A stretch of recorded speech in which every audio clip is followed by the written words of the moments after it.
Hey guys, subscribe for daily knife content. And if you're shopping for knives and gear, make sure you check out the description of the video you're watching right now for links to some great online retailers. There's also individual links for knives that I personally recommend. Thanks!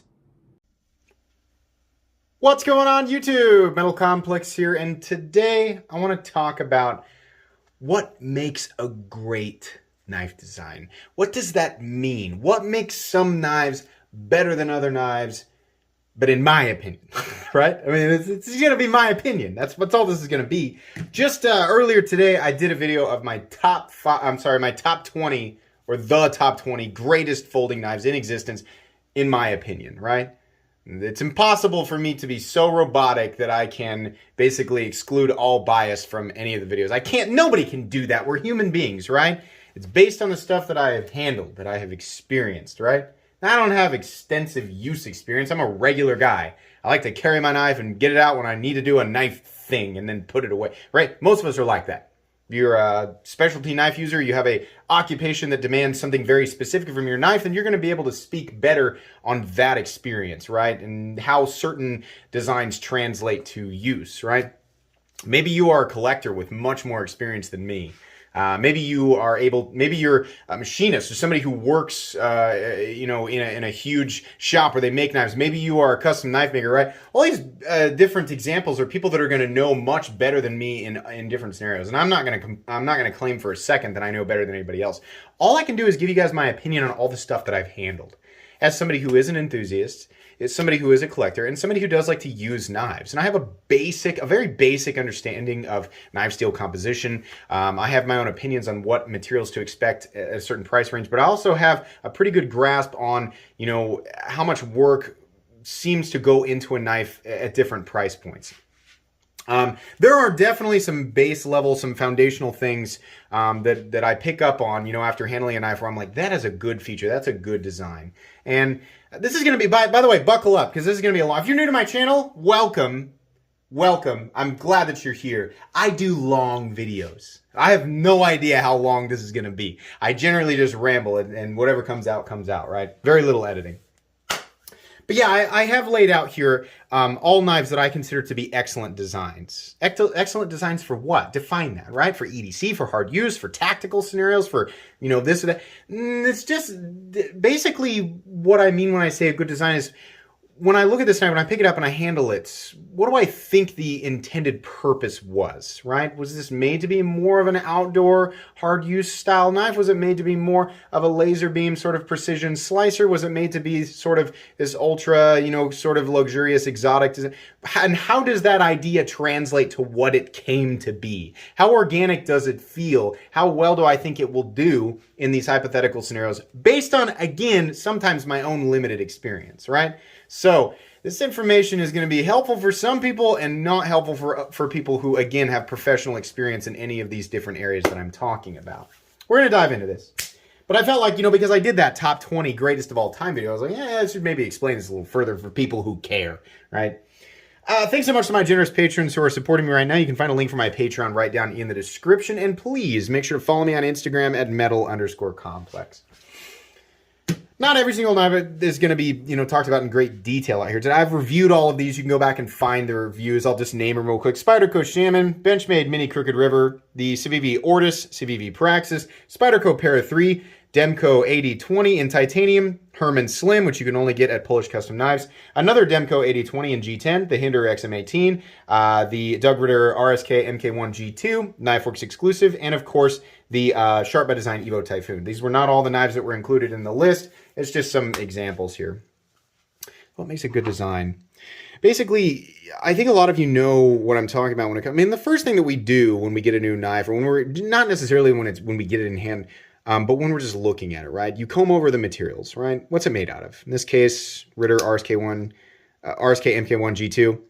G10, right? Looks like it's contoured. And I'm speaking from the perspective of somebody who's considering buying this based on maybe a review that you're watching. Maybe you're doing exactly that right now. You've never handled this. You're just watching it, right? You're looking at it, listening, right? Or you're looking at a retailer site, right? Okay, it's G10, M390, right? In this case, yeah, it looks okay. The specs say 8 inches overall. That's roughly in my, preference range, right? It's using this able lock, which is essentially the axis lock, right? And you're looking at the position of the thumb studs. You're looking at, whether or not you think that the handle profile is going to work with your hands. Maybe you're looking at the pocket clip, the style, right? And a lot of people will make their decision based on, the review that they watch or the information they get off the retailer site, right? And then the critical part is when it actually gets to you. Because I've made a lot of purchase decisions based on, like, I've watched no review and I just look, I find it, I'm like, that looks cool. I'm going to roll the dice on this. I'm going to go for it, right? I already have my ideas on what to expect by price, right? I've made that decision right there. But when I get it in hand, internally what happens with my mind where I decide whether or not it's a good design is that first kind of like where you deploy it, you look it over, you feel for the lockout, right? You go over the little checklist, disengage it, right? And you do the things that you normally do with your knife when you are deploying it, when you are retracting the blade, putting it in and out of your pocket, right? You're gripping it in a couple of different positions, right? A couple of different ways that we hold a knife. You're thinking, how organic is this? Are my fingers easily finding, right, the deployment mechanism, the lock? Are they, does the balance feel good? I feel like I'm the appropriate distance from the main or the primary handle position to the cutting edge for what I'm going to use it for. Is the design versatile? For all the different things that all the different scenarios that you might find yourself in, is this a versatile enough design that it will fit those roles? A lot of different things here, right? My preferences will come down to things like, is this area inside here, right? How do they have it? Oh, they've got standoffs, right? So this would be easy as gunk collects in there to clean out. How many individual pieces of hardware are we looking at here? I mean, what size are they? Is it going to be easy to disassemble, right? What's the locking mechanism? Are there going to be springs that I'm going to have to work with or against when disassembling and reassembling, right? Not everybody looks into things with that much detail, and there are plenty of people who look at things at a much greater level of detail than that, right? A lot of us look at, centering and lockup, all that stuff up and down. A lot of people will go through and do destruction tests on their own knives, right? For me, it's a combination of that emotional, right? I mean, I like titanium. I love textured titanium. I like a robust knife. I like a big snap, right?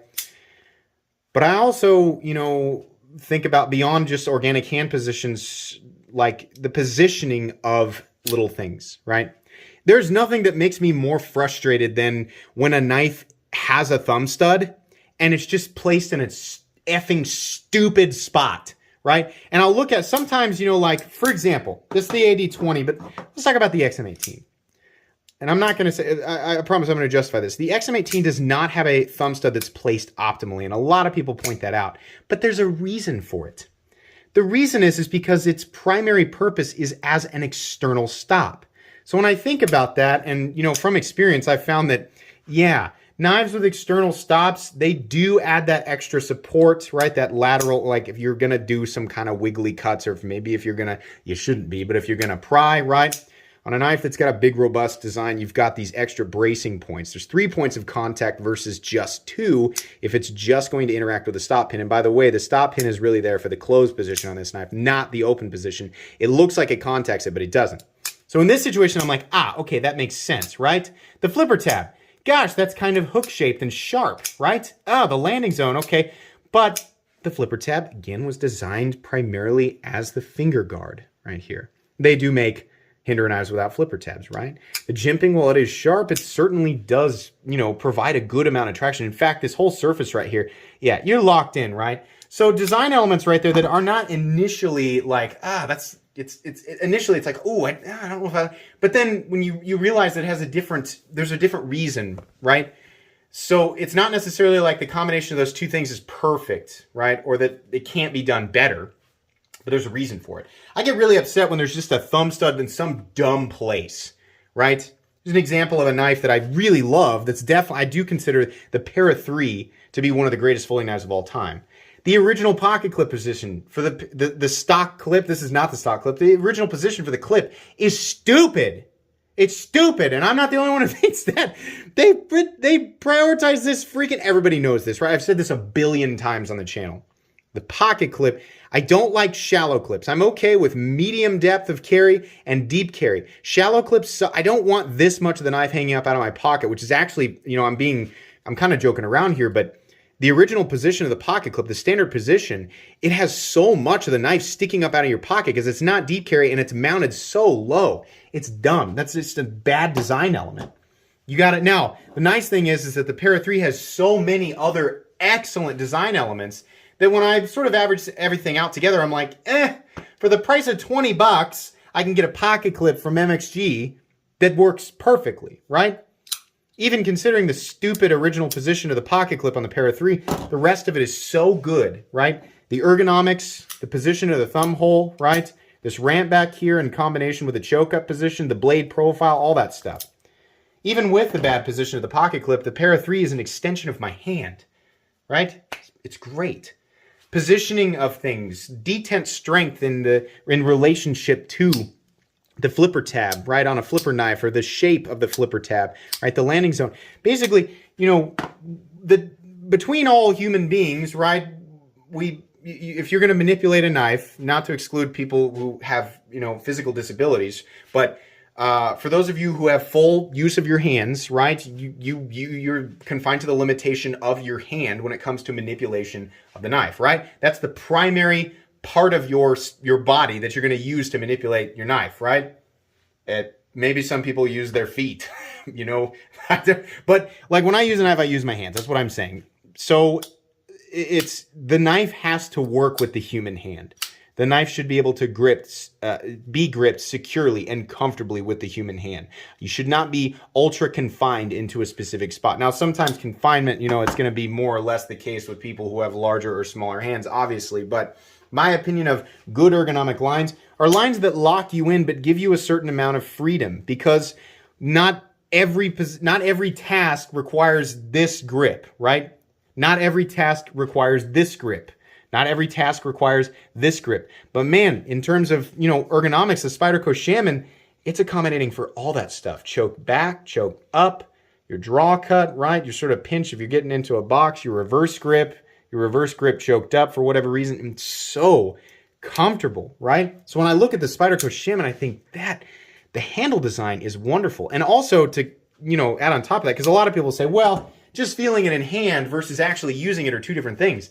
I agree with you. In the case of the Spyderco Shaman, it does translate to comfort during use. That knife, I've said many times, despite it actually having a blade that's a little bit more robust than what you'd want for breaking down cardboard boxes, right? It actually is really comfortable. It's so comfortable after 30 minutes that I prefer it over many other Hale designs that have better cutting geometry for a task like that.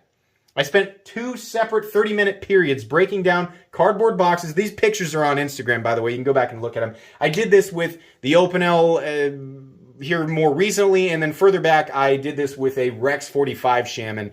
Both knives I used for 30 minutes breaking down cardboard boxes. Both were comfortable. Both were excellent, as much as I hate to admit that with the Opinel, because I freaking hate how the Opinel looks, and it's the most boring knife in existence, but for some reason, everybody loves it, right?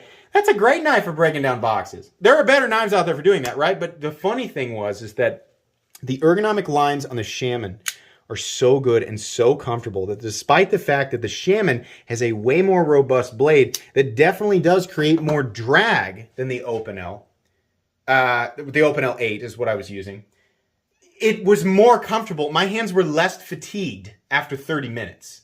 So that's a major design element there. That's something I'm like, oh my gosh, I love the Shaman, right? And I'm fully aware that the price on the Shaman right now is like, ugh, yee.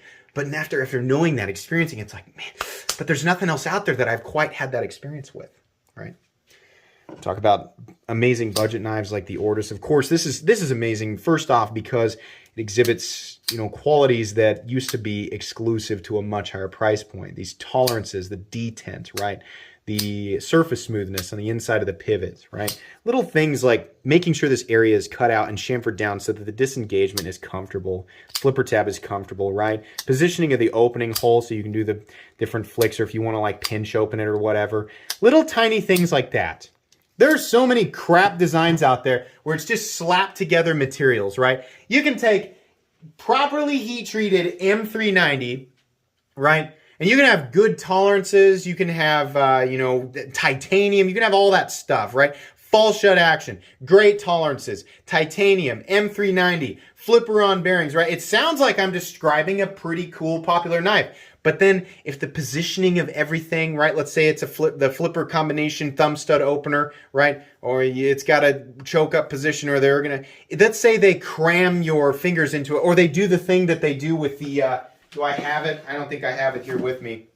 The Boker Kalashnikov, where it has 4 different finger choils, and it's like your fingers have to go here. They got a thumb stud that's way too low or right in the cutting path. They got a pocket clip that is not prioritized over the lanyard hole, or the pocket clip is this big, ugly, pointy thing, right? If we're just describing specs and materials on paper, right, they don't mean anything until you have the thing in hand and can actually feel it and experience it, right?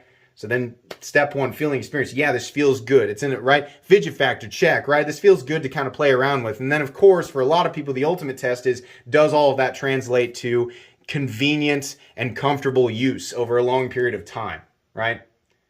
What I'm saying is, you have all those materials together, it all sounds good, and then it takes this form, and you're like, what the heck? What is this? Did they design this for a human hand, or did they design it for an octopus? Right? It has to be designed for the human hand. It should be 100% comfortable to manipulate, easy to manipulate, safe to manipulate. Safety is a huge part. One of the biggest gripes that I have is like the Evo Typhoon here is so excellent.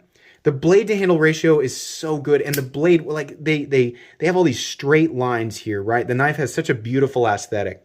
Sometimes what you get with knives like that, because the height of the blade is so close to the height of the handle, right?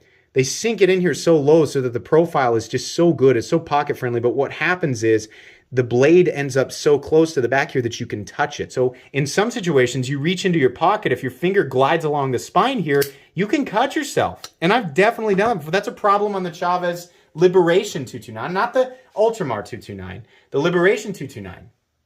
It has that straight body and straight profile. And I love Ramon Chavez designs. I love Riat, who he's having produce those knives for him, right? But the reason I prefer the Ultramar 229 over the Liberation is because that part of the edge is dangerously close to the back. And while it's not an occurrence that I find is likely constantly, it is definitely something that in some situations you could reach in your pocket and definitely slice your finger open, you know, just trying to get the thing out of your pocket. So not a great design element, right? These are all just little examples, little things. I love that the like on the Herman Slim here, this does not have an ultra heavy detent. A lot of people, you know, they seem to kind of reduce like proper detent to just heavy enough to where when you put it's like it's got to be heavy so that when you pull on the flipper tab, the knife deploys readily. The other elements here can be angle and shape of the flipper tab, right? Weight and mass of the blade, and how smooth the surfaces are on the inside. So part of the reason that I was so impressed with the Herman Slim and the action on it is obviously there's an enormous amount of attention to the surface on the inside, right? The surface that the bearings are riding on. But this flipper tab is angled up a little bit. It's also, I mean, it's sticking out a little bit, but not too much. It's a pretty unobtrusive flipper tab in my opinion. It's angled up, so the leverage that you get when you go to pull it, and also this little area that's carved out, it's just ever so slightly, it's kind of curved. So the way that my finger wants to naturally lay in there, I can pull on this flipper tab in a natural, comfortable position and put as little force on this as I want. That blade will deploy. It does not need a heavy detent. Now I can bam, slap it open, right? Or I can just pull, and it's going to flip. That's comes from somebody who has a masterful understanding, and I'm not going to pretend to. All I'm doing is commenting on the final form, by the way, right? But for someone to make this, they have to really understand, like, okay, we're looking at in this case, it's nearly a 4-inch blade at a certain, you know, thickness on the stock. I think these are 145,000, something like that, right? And if we position, you know, the pivot here, you know, in relationship to the frame, right, and then the flipper tab's out here, and we do it. If they had made this flipper tab sort of slanted down, I don't think you could get quite the leverage on it that you can with it up like that. It's because of the first position that you put your finger in, and it feels so organic and natural. My hands know what to do with this thing, right? Even somebody who doesn't know, I can hand this Herman Slim to anybody. Anybody. I could hand it to my mother-in-law, who is not a knife. Her experience with knives is pretty much limited to kitchen knives, right? I don't think she even knows that knives with flipper tabs exist, right? I could hand this to my mother-in-law and say, just hold it with one hand, put your index finger up here and pull. And I can guarantee you that that knife will flip. It will do exactly what it was designed to do. Knives should be able to be placed in the, folding knives should be able to be placed in the pockets easily, in my opinion, with one hand. They should have a pocket clip that accommodates for that. And they should be carried deep enough and tight enough that there's no, worry of the knife coming out of your pockets during a normal day to day. The knife should be able to be pulled from your pocket easily. Your hands should relatively already be in a position, on the knife where they can easily find the intended, there's a bad example, the intended means of deployment, right? In this case, we actually have multiple. The Demco 8020 has, of course, in some variants has the opening hole, the thumb stud, or you can just use the shark lock. All three are in such a good spot, despite me failing initially. As soon as I pull the knife from my pocket, all three are in such a camera angle, guys, here. Like this amateur's talking about which knives have good deployment mechanisms in the right spot, and he can't even open the 8020. Camera angle, and I don't want to drop this, right? So pull, fire, right? And then without moving, like the knife stays in the exact same spot, right? Let's say you make your cut. Without having to move my palm where the knife is braced, I can simply adjust my fingers and reach the disengagement mechanism, which is the shark lock, and swing the knife back into place.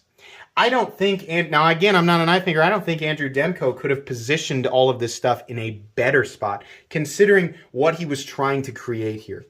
A knife that's big and robust and capable, that's ergonomic, right? Feels solid, feels comfortable in hand, has a nice enough ergonomic lines that it will continue. This is it doesn't look exactly like the Shaman, obviously, but you can see here, we do have obviously very similar hand position spots, right? Primary, choked up, right? Nice chamfering on the side. Very similar experience, I'm sure, if I were to actually take that 8020 out and break down a bunch of boxes with it, which is not what it is limited to being capable of.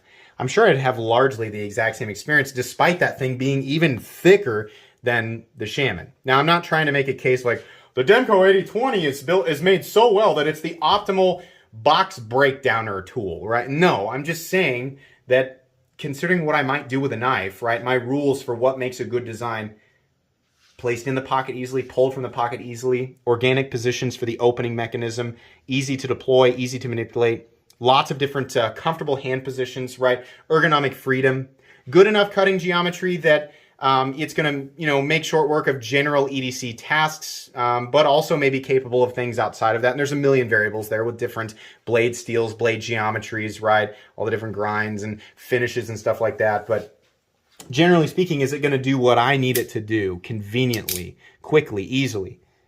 Knives aren't, they're fun to mess around with and fidget, especially if you're a knife enthusiast, right? But for the most part, get it out, use it, put it away. Should be easy, right? Should be easy. It should be able to do that for long periods of time. I mean, like years and years and years. If I'm going to, listen, that's the reason why I won't buy, for those of you who are new to my channel, and like, you show some budget stuff, but you show some way more expensive. The reason I generally steer away from knives that cost less than 20 bucks is because they freaking disintegrate after just a couple of years. Best case scenario, right?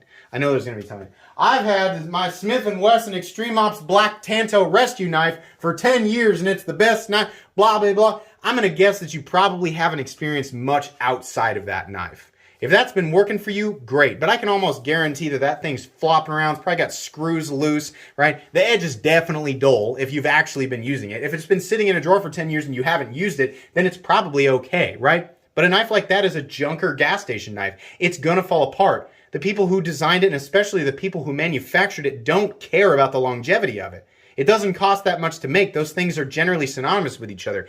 The thing is basically built that in a way that it's just going to perish over a short amount of time. There aren't any general safety concerns or design elements that cater towards safety or anything and stuff like that. That's why that stuff is so cheap. So generally speaking, I've got a limited, like the cheapest knives that I'm going to pay attention to are around the $30 mark. And then anything up from there, I can hope and expect quality and things like that to be better and better and better. And that's when I start paying attention to good design elements, or at least my opinion on better design elements, right? Each of these knives, you know, they all have all of those qualities. And the cool thing is with knives like this is that what I'm talking about here can take so many different forms. We have, you know, some of my own personal tastes are coming out in these knives, and I think that's pretty apparent. But then again, we have knives that are totally different than some of the other things that I generally go after. And it translates well, right? This is, I always talk about Excalibur, right? The perfect knife for me. And, you know, that's, I've found close to that in some of these. And then I've just, like, mainly the Herman Slim just threw me for a complete loop, right? The knife doesn't have to be massively mega robust for me to enjoy it or appreciate some of the design elements. And that's also coming from a person who fully understands that just because it's thicker and more robust does not make it better. It's just I never would have expected to enjoy the Herman Slim as much as I did. And the more that I paid attention to it, the more that I really appreciated all of the teeny tiny little fine details that go into that. Every knife out on this table, is part of that list that I made, where I thought it was like one of the, they were all some of the best folding knives that have ever existed. And again, we have knives that cost anywhere from $40 all the way up to $625 out here, right? Price is a factor, value is a factor, but everybody has their own individual opinion on that. Everybody's got their own budget, right? So that was kind of a loose element there. But I've experienced a lot in a lot of different price ranges. So I have to speak my mind, you know, when it comes to it. It's a really good design. It makes sense as far as where it's manufactured, how much detail and work has gone into it, right? It makes sense at the price, based on my opinion. All fits together, right? This is just one man's opinion. Absolutely. And again, it's not based on extensive use or anything like that. But to me, again, you know, a good design you can make it as complicated as you want, right? And the best knife, was it Nick? Did Nick say the best design or the best knife is the one in your pocket, right? Yeah, that makes sense. There are certainly designs that I think are better than other designs, right? For many hypothetical situations, right? But the coolest thing about this is, like I've been saying, a good design translates to so many different physical forms. It is not exclusive to one particular design. Even though I do personally think the Demco 8020 is the greatest knife that's ever been made, it doesn't mean that, you know, perfection can't take form in another knife. The funny thing is as far as this design goes for the Evo Typhoon, the 2021 Evo Typhoon, what they sought to do and how it ultimately translated in this final product, I've said this before, this is flawless, right? Now, I prefer a little bit more robustness. I prefer some texturing, right? But for what they set out to do with this thing, every last little tiny feature of this knife is exactly right. I mean, for the design here, it just makes perfect sense. Everything translates so perfectly. And it's cool for me, it was cool to understand that contrast between preference and good design and some things that it was lacking in terms of personal preferences, but still translated into what I would call absolutely perfect. Does that make sense how I'm dividing these two things? So I understand that a lot of people are sitting here going, I just sat here for 30 minutes trying to get an absolute definition on what makes certain designs good, and all I get is this big long ramble about how it's kind of foggy and it has to do with personal things and just placement of stuff. Well, yeah, it does, right? Put a million different people in front of a million different knife designs and just tell them to experience as much as they possibly can. Large percentage of them will come to the same conclusions, and another large percentage of them will come to totally different conclusions, right? We're all on different paths. Nobody's opinion is absolute fact. And this stuff can translate to a million different ways. I think it's much easier for me to identify an absolute garbage design than it is to identify something that is truly perfect. I don't know that I've ever said that any design was actually 100% flawless. Like this is the Evo Typhoon. There's literally no part of that knife that I would change. I would not change a single thing, right? So I have to come to that's perfect, right? That's why that's the only one out of the nearly 1,000 knives that I've shown on this channel. That's the only one where I'm like, I wouldn't change one single thing about it. Every other knife that I've handled, there's at least one tiny complaint. The little bill on the Civivi Orta. Same way with the Demco, right? The pocket clip position on the Para 3. There's always one little nitpick. So yeah, it's much easier to identify a garbage design. It's much easier to say when something's bad than when it's good, right? Of course. It's much easier to be a negative critic, right? I hope this was helpful for some people. I hope, if you watched this, if you watched my top 20 video and then you came to this, I hope that helped clarify. Or if you're just wondering, right? If you're just wondering, how do you differentiate between good and bad designs? I hope this was helpful. Hope it was at the very least mildly entertaining. Hope you guys get something out of it. As many of these as I can, I'll link them down below so you guys can check them out. Please make sure to follow me on Instagram at metal_complex. Guys, if you enjoyed this video, please leave a like. If you'd like to check out my other content, I do, of course, have lots of videos of knives that are either expensive or inexpensive that I do or don't like, so check those out. And if you enjoy all my content, go ahead and click on that Metal Complex logo right there and subscribe because there's definitely more coming. Thanks again for watching, everybody, and have a great day.